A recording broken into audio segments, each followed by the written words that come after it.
હવે આપણે સેવ પાડી રહ્યા છીએ। તમે જોઈ શકો છો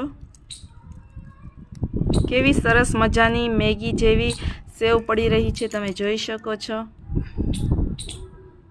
આવી રીતના આના ગુચળા બનાવવાના છે। લાગે છે ને મેગી જેવી સેવ આપણી।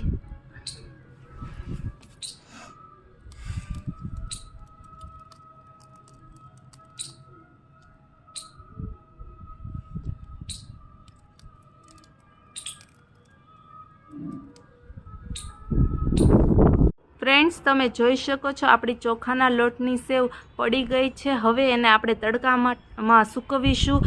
એક દિવસ માટે સુકાઈ જશો, ત્યારબાદ એને ફ્રાય કરશો અને પછી આપણે એને એન્જોય કરશો। તમે જોઈ શકો છો આપણે આ સેવ પાડી લીધી છે।